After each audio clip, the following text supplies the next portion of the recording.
I want you right now to use your imagination for something that you really need an imagination for. Let's say you're living right where you are today, but around you, you know that there are all kinds of military problems. You've heard from neighbors that things are going badly. You're sitting at the kitchen with your wife or your husband, with your 2 children. You hear gunfire, explosions, you open the door and you see mayhem. You say to your wife or husband, let's get the hell out of here. Grab the kids because we are next. You grab them and you head with thousands of others over the border. You cross the border and you're a refugee. Now, if you want to get into reality, think back just a few years in Rwanda, the massacres in Rwanda. There was, in 24 hours, 250,000 people walking down a road to get away from being murdered. That's like the city of Geneva emptying out in 24 hours going over the Jura. These people became refugees. Or if you want to look at another part of the world, if you go to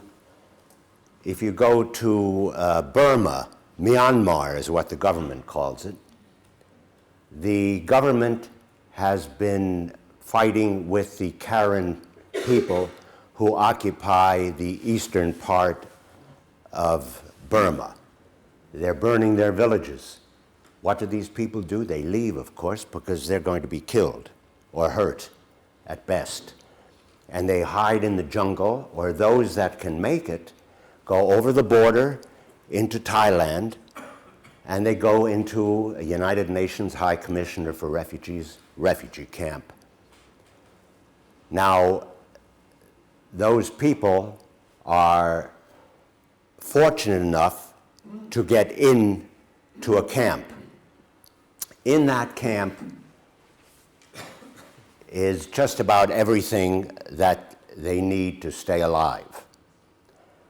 However, most of the people in that camp are not just whole families, but 80% are women and children.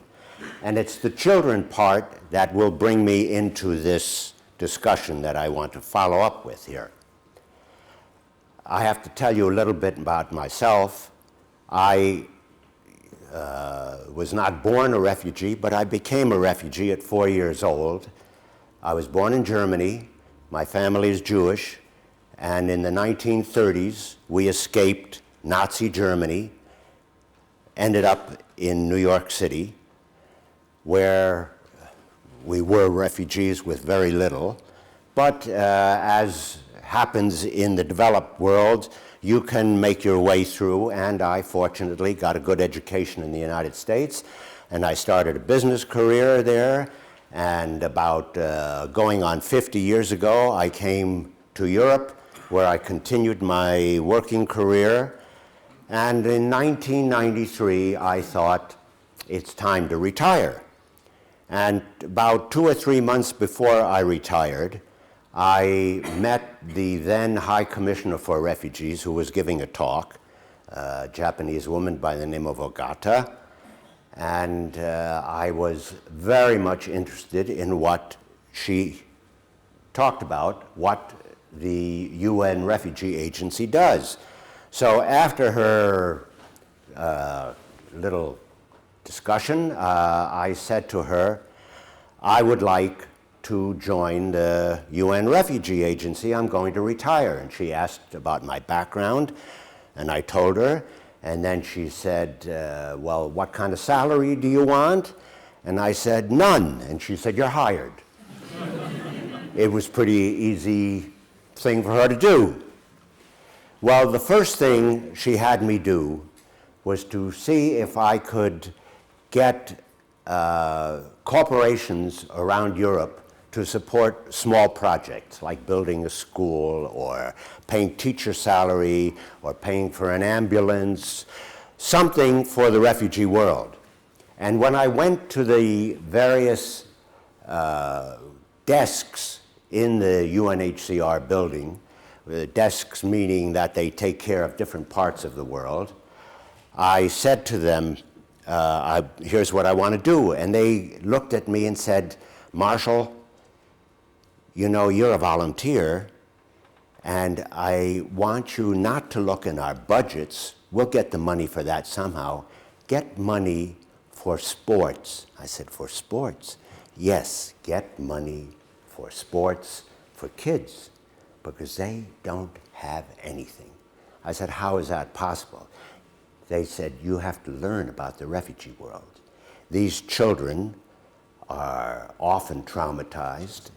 They have fled either alone or with their families. They get into a camp, and there really is nothing for them at all. So, being in Geneva, all you have to do is look down Lac Léman, and you will find Lausanne, that has the International Olympic Committee, it has the Volleyball Federation, and it has other groups. So I went to them and I said, give me some equipment, give me some money, so I can do something about fixing playing fields, and they did. And our first project was in Kenya, just in a camp just south of Sudan. Camp had 80,000 people in it. That is quite a bit. Now, I thought to myself, I'm going to get this project running and I'll have a quick look at it. Now, in the meantime, I have to tell you how this camp is populated. The war in the south of Sudan at the time had 3 fighting groups. Each one wanted the other's territory. They didn't like the other's religion, and they wanted their ground, or what was even more important, they wanted what was under the ground. People fled another mayhem. There was a little girl by the name of Millie who, with her parents, left the fighting. They headed south. They went with a whole group of people. She lost her parents in that confusion. She made it alone with her 12, 13, 14, 15-year-old girlfriends. And they made it to this camp. But on the way, they were abused, they saw murder, and some were raped. So they made it to the camp. Now, it was just about this time that she was there, I got to the camp and I was trying to find out how my sports project was going. Well, I felt pretty good because the boys were out there in the field playing, and the teenagers were out there playing football. Someone grabbed my hand and said, Marshall, I want you to see this woman. And the woman was a refugee herself, a teacher, who was in charge of about 10 girls. Millie was among them. And she said to me, you see these girls? Of course. I said, what are they doing? I thought she was trying to pull my leg. I said, well, they're sitting around a table. And what are they doing? Well, they're knitting and sewing and maybe crocheting. And she said, what do you hear? I don't hear anything. They're not talking. That's it. They're not talking. They're not talking because you guys in Geneva send the equipment for sports to the boys. These girls sit around and think about all the horror that they have gone through, and you don't even want to know what kind of horror they've gone through. So you get us a sports program. Well, I got to tell you, that was all the impetus that I needed. A sports program started almost immediately, and it went on it's still going on right now. Now, what does a sports program do for these girls? First of all, they can laugh. When you are traumatized, although I'm not a doctor, so maybe it's not a trauma, but if you are disturbed by what has made you a refugee, the idea that you can laugh when you play a game is already a big plus. They learn to cooperate, and they have a good time, and it's healthy. And then, of course, we saw what an advantage we had, because we wanted these girls in grade school. Now, in this one camp in Kenya, like in most camps that the UN Refugee Agency runs, there is only grade school. But the girls usually resist going to school, or because of cultural situation, their parents keep them home, they're surrogate mothers, but we still wanted the girls in school, and we knew they liked to play in team sports. So we said to the parents and the girls, you can't play in a team sport unless you go to school. That raised the attendance by about 80% in a lot of places. I want to now, there is one more thing that I should mention. Mrs. Ogata, this same High Commissioner, said to me, you know, I want to stress for you that even a primary education for these young girls means that one day they will grow up to be an educated woman. And an educated woman has a bigger voice in her family. An educated woman has a bigger voice with village elders. An educated woman can make one small step for peace. Let me move to the next country west, to Uganda. Uganda had, by the way, 4/5 of the world's refugees are in developing countries.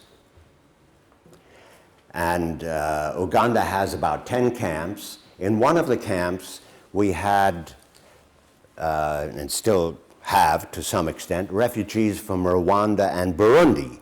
And we got those young people, the teenagers, into a football league. We established a league in the camp. You will recognize that throwing a ball into a refugee camp does not make a sports program. So we found a non-governmental organization called Right to Play. They helped us organize this, as another group did called Grassroots Soccer in Malawi. Without a group like this, you really don't have organized sport. And what happened there is that both sides started to play in a football game, and they played other groups as well, other ethnic groups as well, but they were distrustful first of themselves, and they looked at the other side not as opponents, but as an enemy. And playing plain old soccer that all of you play made a big difference to them. They learned that they can cooperate with each other. They learned that the other side are not enemies. They learned rules. You know, a lot of them came from a situation where there were no rules. And if you're going to play soccer, you have to play with the rules. You learn to listen to the referee. If you don't listen to the referee, you don't have a game. So it put a structure in their lives. My Swiss colleagues here will remember Adolf Ogi, who was the president of Switzerland. He was also appointed after his presidency, and when he retired, he was appointed sort of the Pasha of sport for the UN. And he always said, sport is the best school of life. You learn that winning is no big deal, and you learn that losing is not the end of the world. Sport lifted a veil for most of these young participating fellows. It suppressed a hatred, and very importantly, it gave the young children back a childhood that they lost in the trauma of becoming a refugee. Now, I want to say, I've mentioned a couple of camps. You should know that these camps are not like Club Med. At best, they're miserable. They are crowded and a terrible place to be. And there is violence in the camp. And one of the great efforts we are making these days is to try to teach the youth a better behavior, because there's sexual and gender-based violence. Now, sport, it's almost a bit of trickery. We get the girls and the boys playing in leagues when we want to teach them what better behavior is. So after they are in a football game or a volleyball game for the girls, often we get them together and we get our professionals to do some teaching.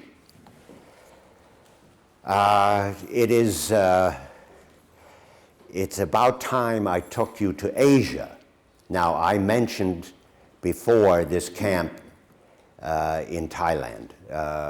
By the way, half of the world's refugees are in Asia. Pakistan itself has 2 million Afghanis who are still there.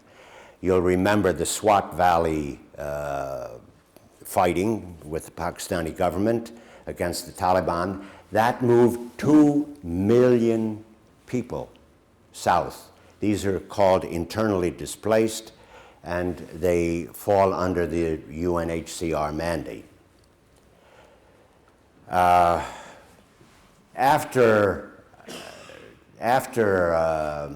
this Pakistan comment, as I said, I'll come back to the camp in Thailand. This camp is about the size of 10 football fields. It has 10,000 people in it. This is, for you Genevois, it's the size of the Plan Palais. There was no place for sports. So with the cooperation of the Thai government, a sports field was built with a basketball court at one end and 2 or 3 football pitches, and it's in use from dawn to dusk. Now, as our last speaker here discussed, children have dreams, and we know that if you give kids an opportunity to get out and let loose from a miserable existence, that they can do this in sport, you can ask them the same questions that he suggested were asked of the Cambodians or the Lao. So there was this young lady. She was 14. She was about 1.45 meters high. And I said, "And what do you want to do?" She said, "I want to become a professional basketball player." Well, at 1.45 meters, I thought that was a bit of a step. What else would you like to do if you can't be a basketball player? I'd like to be a doctor, which a lot of young children, it seems to me, want to become. This family was resettled to Australia. Now, resettling is just one of the solutions for refugees in camps. It's not done that often because it's quite complicated.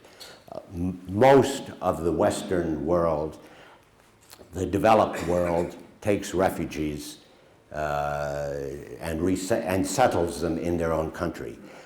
You have to know that 95% of all refugees want to go home. There's nothing like home, but they can't go home until the situation in their home allows it. A third possibility for refugees is that they are integrated into the country where they are in asylum, usually in the third world, and we have a big integration program in Uganda. The Ugandan government will take the refugees and integrate them into their society and give them the papers they need to work there. I think if we have one moment, we could have a very short look at a video I put together that will give you an idea of what some of these happy kids can do in a camp.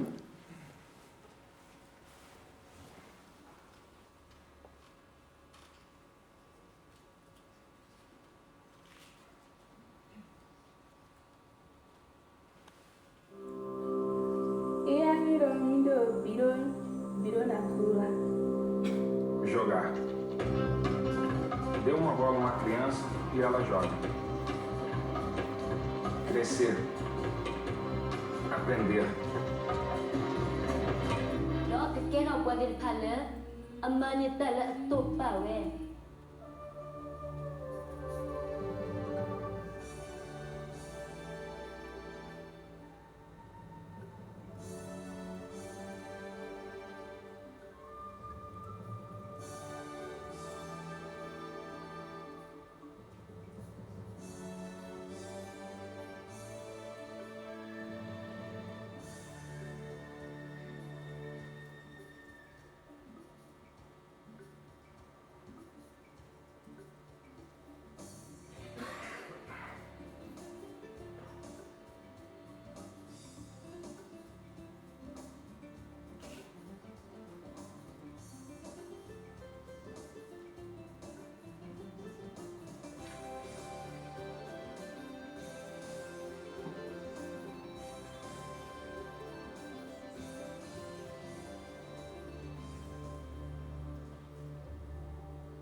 That was our 1.45 m girl.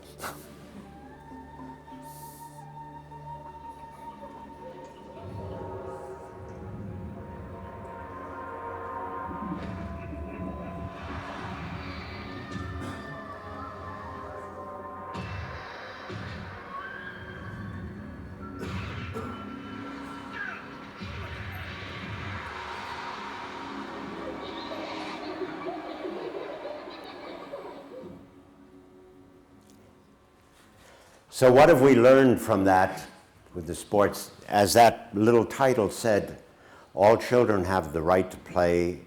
We know that refugee children need it even more than most because of what they've been through. They're among the poorest of the poor. I have to tell you that we've learned a lot. Sport has become much more important at the UN Refugee Agency. It's gone beyond what I do as a volunteer, and now there is a professional on staff who handles the sport program, and I think I could fade away as old soldiers did or something of that nature. But I will probably be continuing this. I've also learned, and I have to say this, I've learned that some of the world's great humanitarians are with the 6,000 people working for the UN Refugee Agency. 5,000 of them are in the field. And I know that most of them are in conditions that none of us want to go to. They live in primitive places in order to help the refugees. It's not Hilton where they can be housed. They are without their family because they're not family duty stations. They often work through the day. Weekends, that's just a name that they've forgotten after they've left Geneva. So they're hardworking people, and they are the kind of people that I'm proud to be working with. I want to also just close on a note of what I have been doing as a volunteer. being a volunteer has its benefits. By the way, if any of you are nearing retirement, although I look out at most of you and you look pretty young to me, but everybody looks young to me. But it doesn't take much to find something around where you live that needs the assistance of a good volunteer. Being a volunteer, by the way, has its self-serving side as well. First of all, if you do something of value, you feel good about yourself. Secondly, if you get to be my age and you work in an organization like the one I'm working with, you work with a lot of young people, and that keeps you pretty young. And then the last thing I have to mention is that if you are like me and you are a computer dodo and you have the machine in front of you and you're trying to solve a problem and you have spent the last half hour doing that, the easiest thing to do is stick your head out the hall and call the youngest staff member, and it's finished in a nanosecond. So, ladies and gentlemen, I thank you for listening. I hope I've given you some idea of the refugee world and what it means for young children to do sports. Thank you.